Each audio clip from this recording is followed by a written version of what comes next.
All right. Hello, Cecil County and the world. It is April the 8th, and we're here in the studio with the one and only Graham Parker, live via the magic of computers. Welcome, Graham, to Cecil TV. Well, thank you for having me, guys. Cecil, we would say Cecil in England. Cecil, by God, yes, that's my mom had that debate for years. Uh, I'm Rob Yeah, Churnside, Graham, and I'll be asking you a few questions, and I want to make sure you can promote what you want to promote, talk about what you want to talk about. So, you've never been to Elkton, correct?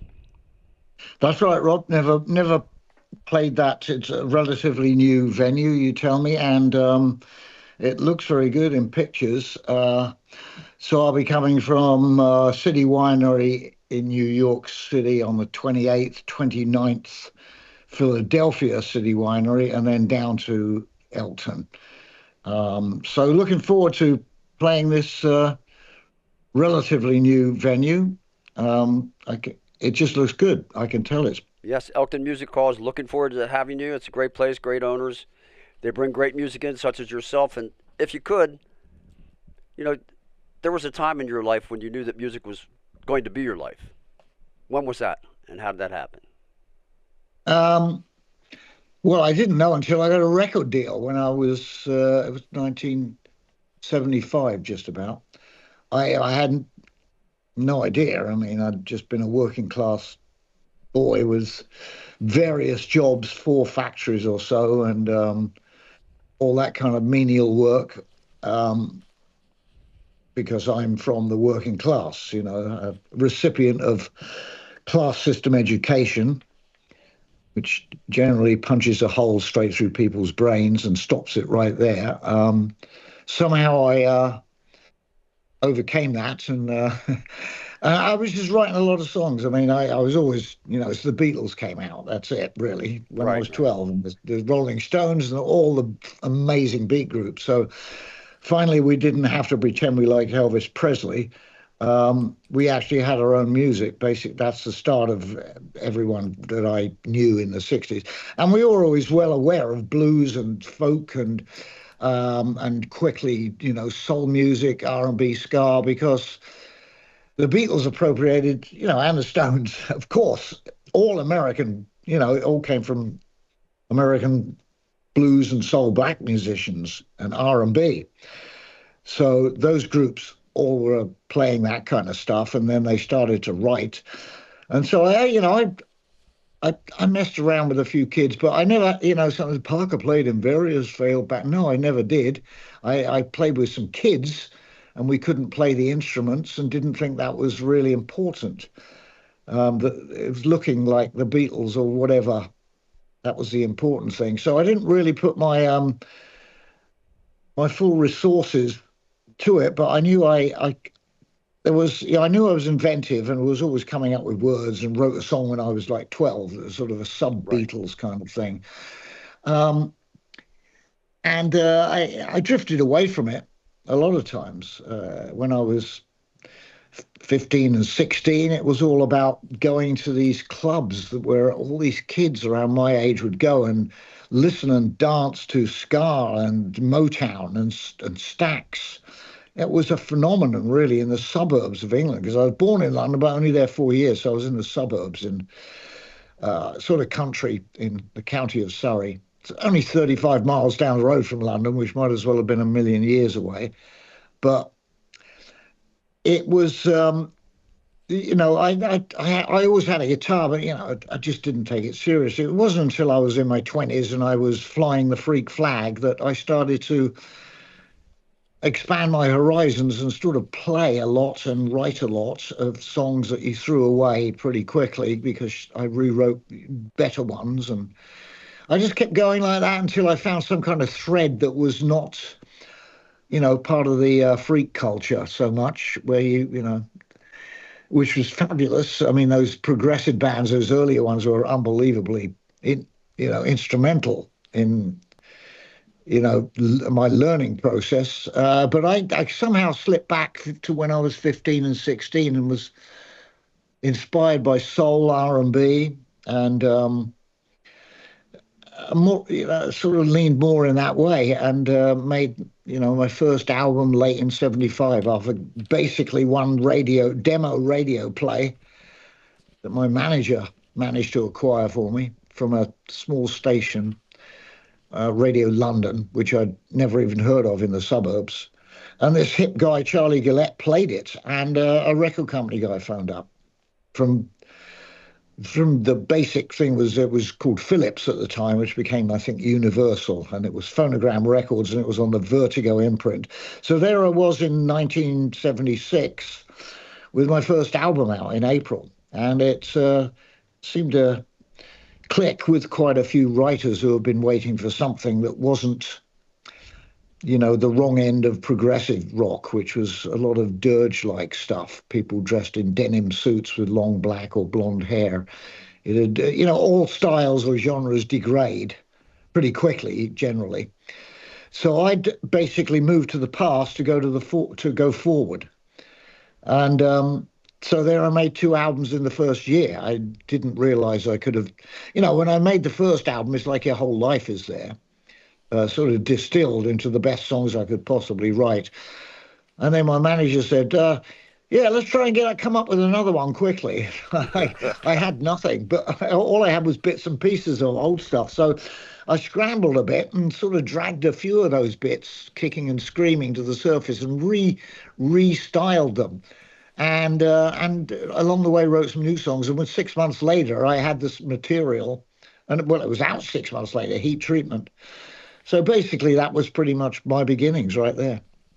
And that sums up quite a few years, Graham. And I first became aware of you in '77, and it was a vinyl record. I was playing drums. Doug and I both played drums, and I was practicing drums along to "Stick to Me." I thought, man, this guy's got a really cool beat. And of course, I stopped playing my vinyl when I got the CDs and everything. And I thought, prior to doing this interview, I'm going to get this record out and turn it into a CD. It's still a great record, and you have a lot of great records.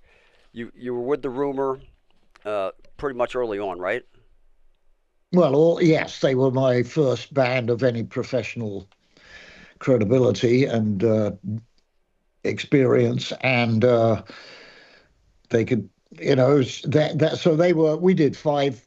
I think it was 5 studio albums, was it? Somewhere around there. And then I went my own way, as you should do as a creative musician, to see what happens with other people playing. So I did that for a long time, and then 30 plus years went by, and I accidentally reformed them. So, I was just 2 of them. I was saying, look, I've been playing bass on a lot of my records and getting a drummer in. To the bass player and the drummer, how about we make a record? And the drummer made a joke. Why don't you get the other guys, he mentioned their names, of the Rumour, and make a proper record? So I thought, I basically, in a fit of pique, I'll show him, I'll do it. And I did. And everyone said yes. And I thought, man, this is going to cost me a lot of money. But luckily, I lucked in with a publishing company who also started their record branch, and they got a lot of, actually, they got me a whole load of sort of investment money from some Irish company doing the double Irish, I think, riding the Celtic Tiger. And so I got an amazing start with the Rumour. And after I'd reformed them, the director, Judd Apatow, wanted to get hold of me. And I told my publishing company, I said, yeah, put him on. So I met up with him and ended up, acting in his movie, This Is 40, which was quite bizarre to arrive in New York after seeing the premiere at the Chinese Theatre along with Albert Brooks and all the stars that were in that film. But when I met Judd, I said, look, I've just reformed the Rumour, which made his head go, what? Because it's 30 years plus later. But it was exactly the right timing. Anything before that would have been wrong.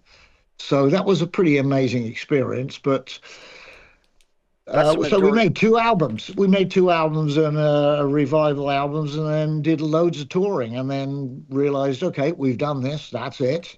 So I'm back to doing what I do, which is using different musicians for the right job. The songs tell me what to do. Right. It's not a case of people saying, why don't you use that because the song didn't tell me that? That's why, pal.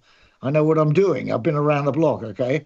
26 albums later, studio albums, official albums. I think I know what the songs are telling me by now. Well, that's And kind the of last cool. two, yeah, the last two albums, Cloud Symbols and the very latest one, which is a couple of years back now, Last Chance to Learn the Twist, which was on an amazing little label in California called Big Stir Records. So those are my latest things, and I toured with the band that backed me on that, the Gold Tops and two girl singers who I dubbed the Ladybugs, and we toured in England, Britain, um, and yeah, did one was recorded professionally, so there should be a live album coming out later in the year, Cool. featuring that one of the shows from that tour. And every year I do solo work in the USA. I'd love to bring a band over, but that special relationship has only ever gone one way. So we have to pay vast amounts of money that goes up every year and use immigration agents to pay for your band members, British band members. Right, right. So that's out of the question. And solo is really, I mean, I get more inspiration and from playing solo and reinventing constantly. If I hadn't done all this solo work, which I started for the first time about 89, but played with loads of bands in between. The Figs were one of my favorite bands that I picked up as a backing band. And they backed me on loads of one album and live albums, one of which has just come out on vinyl called The Last Rock and Roll Tour. That'll be a record store day feature, that particular album. And quite a few of my albums on Iconoclastic Records. I don't know whether you know those people. Do you know that record label? No, but I do know you've been a lot of different places and played with a lot of different people and blend a lot of different styles together. How does that Yeah. come about? How does that come Uh, about? I think it's from a varied background in music, which sticks to you. And I've been, at the moment, I've been working, well, doing interviews and helping out this guy, Jay Knackman, who has written a book called Graham Parker's Howlin Wind. That's the title of my first album. Um, because it was one of those things he heard in college and sort of blew his mind and thought this is really something. And he stayed a fan and he wanted to write this book. So I've been doing interviews, and Rumour members have, and it's not about the album, not a lot of technical stuff. It's about, I start from childhood. I've done that, times in interviews before, but it usually comes out quite wrong. Um, so I've been, he showed me his drafts and I've done corrections to try and get my voicing right of what I'm trying to say. And it's turned out pretty fantastic. He's done a great job. That should be out soon. Cool. But as for variety of playing, it comes from hearing lots of things and being appreciative. And one of the things I said to Jay was that what we heard on the radio before the Beatles and before rock and roll, really, as a kid, the radio in those days, you probably had them as well. It's like a piece of furniture. It's like the size of a small car, and you had your drinks cabinet underneath, all wooden and glass and stuff. A wireless radio or something. I don't know how it worked. Transistors, wires, whatever. And we heard a great deal of American music from Bing Crosby, Nat King Cole, the astonishing voice of Doris Day. These are all informative things if you've got music in your DNA, and I guess I did have. I obviously did, and picked up on all of that. So it's just getting wider. Every album has got lots of variety. I think I'm a variety act. I mean, people will always try to say narrow you into the narrowest box they possibly can because it feels more convenient because you can say it quickly. Right. But it doesn't apply to many people. I'm not claiming originality here, certainly not to me. From the first album to the second album, there's a jump, there's a change from to the third to the fourth, which is Squeezing Out Sparks, and then onwards and onwards, there's been all kinds and stripped down records like the Mona Lisa's Sister in 1988. So I've had endless curiosity. I don't write at the speed I used to now. I mean, I've done it all. I'm on There's a song on the last chance to learn the twist called Last Stretch of the Road. Well, this is it, baby. You just don't know anymore. We drop like flies, don't we? Yes, we do. But Um, it sounds, Graham, like you your next thing is going to be inspired not only by Bing Crosby and the stuff you listened to as a kid, but by new stuff. What are you listening to now, and what are your inspirations for current music? oh, I don't listen to music really. We've lost our income from sales because of streaming fees. That's happened, but that was just probably a natural way of things, like going from CD to vinyl. And anyone who has those streaming things, I would do the same if I listened to music to any extent. Right. You can't get away from music. I hear it all the time, and if I listen to something, it's probably going to be Court of the Crimson King by King That's a good one. Crimson. Yeah. Yeah, or I've got one of the early Taj Mahal records. I don't stream them. I download them on iTunes, but I don't go out of my way to see what people are doing. I have no idea what acts from my era are generally doing. I might read something about it, and I might hear something on YouTube. I go there. Mainly, I go to YouTube to watch the eagle cam. Bald eagles on the nest Right. in Big Bear Valley or something like that, or psychedelic imagery or something like that. This is my entertainment. But I read a lot. I just read a lot and watch TV. Very interesting documentaries. I love the crime stuff. The true crime stuff. It's fascinating, but I don't. It's not like I used to, we used to, that was the thing, especially in the days when album rock was it, the progressive and all those interesting Captain Beefheart, from one style to another, it was all mixed up there. And you would listen to the entire album in various states of mind many, many times if you liked it. But I don't do that so much now. And I don't suppose many of my fans do. The hardcore fans get the album, they'll listen to the whole thing. Now people will hear a track on Spotify or something and say, "Oh yeah, I like your new stuff. Yeah, that was all right." It's really Like a different, isn't it? yeah, it's different, but everything changes. So so be it. The problem is the record companies made good deals with Spotify and streaming services, but they didn't make them for the artists. So there's that. But then they're par for the course. Think of the 50s and the 60s, when black musicians came in and had written amazing songs, and some white guys put their names on it as if they wrote it, and gave them $200, which was a fortune. It was like, whoa, thanks. Yeah, right. It doesn't change. It's always going to be that way. I don't see any egalitarian world in the future, especially not right now. So just get on with it. And do your thing. Yeah, no, stop there. You keep doing it, Graham. After all these years, what keeps you motivated and performing music? It's basically because I still write things. I'm not writing with the urgency that I used to have. I mean, obviously, I'm not that urgent about it. I've done it all. But I was just working on a song today that I've been coaxing out of its shell. It's had two different subtitles so far, I think, and I've plumped on the third one. This is it. I'm nailing it. I just need a bridge, and I've got three other beginnings of other songs. I just feel a bit guilty if I don't. I'm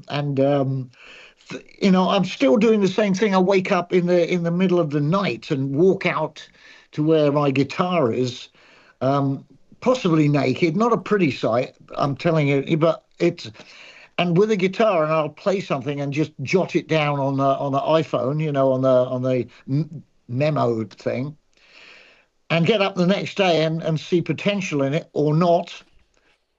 So this is a drive, I guess. It's a drive that isn't in hyperspeed, which it was back in, when I was in my 20s. That's being in your 20s and being very prolific.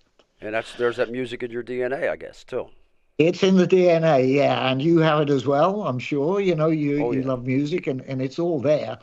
And it's my job to do this. From time to time, just not as completely regularly as I used to. And this is what I was listening to today and turned it into Oh, CD. good. The whole thing about the album side is you were right on the money right there with that. You create a mood. The mood goes up and down, and the beat goes here and there and everywhere. Really good stuff. We look forward to seeing you at Elkton Music Hall, Graham. What can folks expect on April the 30th at Elkton Music Hall? I'm working on the set list now and practicing. Sometimes I go into a local rehearsal room here in London and actually so that I can don't get distracted because there's the email, there's the email machine, the TV, there's the sun's out, I need a walk and a cappuccino outside a cafe. I'm in a very beautiful part of London. So I often, about 5 times in recent weeks, I've been into a rehearsal room and spent the money and played. And just, this is it. This is all I'm doing for 2 hours. But, at home, I just went through playing for half an hour and then worked on this song. So it's always a work process, even if I'm not really on duty, as it were. And I just have to practice a lot. The hands aren't quite the same, and they're sort of bent out of shape and, numb fingers from a pinched nerve or whatever. So I have to keep working and reworking how I play a bit and reworking the songs, which comes naturally. Although you know who they are as soon as you hear them solo. It's me. That's it. Um, and so it's yeah, solo is fantastic. It's actually been the one of the great boons of my career to be able to entertain an audience, and you can talk more. The jokes are just as important. I hope I come up with some good material by the time I get there, because that's more important than the songs. I'm joking. Okay, it's not. Yeah, but it's fun. And I'll do oldies. There will be quite a bit of Howling Wind, and there should be because Jay Natman's written this book, which will be out pretty soon. And a lot of those songs are still very playable solo. Some aren't. There's people think, why didn't you play that? Because it's not so good solo, and some songs aren't so good with a band. I Right. find that out as well. Um, they work better in a solo setting. So it's just all over my career. I'm going for about an hour and a half. Yeah, I just try to be an entertainer. That's what you are when you get on stage, more than a songwriter, obviously. Amen. And we look forward to seeing it. April 30th, we'll be there, and I hope you will. Maybe if I see you out and about in the crowd, you autograph my record for me. I'd love that. Oh yes, you'll find me quite easily. To say it's from Cecil TV. Cecil Doug from TV. Cecil TV, whatever, whoever it is, you or Dougie, and just come back and say hi after. Actually, I might go out to a merch table or something. I'm easy to find there. I will have some vinyl, I think, some Last Awesome. Chance to Learn the Twist and some of the reissue stuff on Iconoclastic Records, which some of that you have to go to records. The last rock and roll tour with me and the Figs, you have to go to a record shop, I think.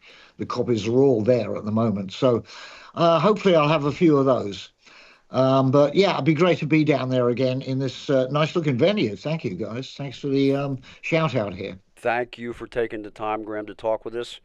We've got a lot of information that our viewers are going to be just eating up, and I'm sure a lot of them are going to come out to see you. I'll be there. Doug intends to be there, and have a great show. Brilliant. It's my only gig in that area this time out, and I haven't been there for a while down that away. So appreciate the support. See you there. Thanks. See ya. All righty. Bye.